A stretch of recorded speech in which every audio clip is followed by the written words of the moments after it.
Hi అండి అందరికీ welcome back my channel MOS garden world. ఈ రోజు వీడియోలో మనం సింపుల్ అండ్ ఈజీ ప్రాసెస్లో మటన్ దోసకాయ కర్రీ అండి. చాలా చాలా టేస్ట్గా ఉంటుంది. ఈ కాంబినేషన్ అయితే మీరు కూడా ట్రై చేయండి, చాలా బాగుంటుంది.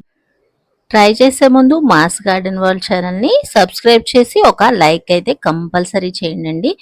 మీ లైక్ వల్ల నాకు ఒక ఎంకరేజ్మెంట్కి అయితే ఉంటుంది. వీడియోలోకి అయితే వెళ్ళిపోదాం. వీడియో రీచ్ అవ్వడానికి కంపల్సరీ ఒక లైక్ అయితే చేయండి. స్టవ్ మీద ఒక మందపాటి బండి పెట్టుకుని 2 స్పూన్ల ఆయిల్ వేసుకుని జీలకర్ర వేసుకొని పచ్చిమిర్చి ఉల్లిపాయ తరుగు వేసేసుకోవాలి.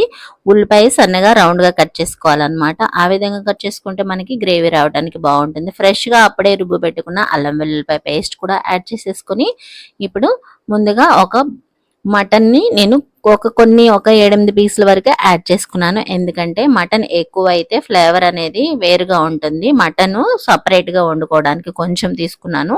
దీనిలో ఒక 5-6 ముక్కలు అయితే యాడ్ చేసుకొని కొంచెం ఉప్పు పసుపు కూడా యాడ్ చేసేసుకుని ముక్క కొంచెం అంతా మగ్గే వరకు ఉప్పు పసుపు దానికి పట్టే వరకు మగ్గించుకున్న తర్వాత ముందుగా కట్ చేసి పెట్టుకొని గింజలు తీసి చేదు చూసుకొని దోసకాయ అయితే వేసుకోవాలండి. అలా అయితేనే మనకి బాగుంటుంది. చేదు వస్తే అస్సలు బాగుండదు. చేదు కంపల్సరీ చూసి వేసుకొని ఈ దోసకాయ ముక్కలు మగ్గే వరకు మూత పెట్టుకొని మగ్గించుకున్న తర్వాత 2 స్పూన్ల వరకు కారం యాడ్ చేసేసుకొని ఇప్పుడు మనం ఒకసారి గరం మసాలా కూడా యాడ్ చేసేసుకోవాలి. చెక్క లవంగాలు ధనియాలు జీలకర్ర వెల్లుల్లిపాయ కలిపి మిక్సీ జార్లో వేసుకున్న గరం మసాలా అండి. ఇది యాడ్ చేసుకున్న తర్వాత మీకు ముక్క మునిగే వరకు 1 గ్లాసున్నర వరకు వాటర్ యాడ్ చేసుకుని ఒక్కసారి కలిపేసుకున్న తర్వాత ఇది మూత పెట్టేసుకుని బాగా దగ్గరికి అయ్యే వరకు మగ్గించేసుకోవాలండి. ఇదిగో ఇది మగ్గుతూ ఉండగా మధ్య మధ్యలో కలుపుకుంటూ ముక్క ఉడికిందో లేదో చూసుకొని ఒకసారి ఉప్పు కారం సరిపోయిందో లేదో చూసుకున్నాను.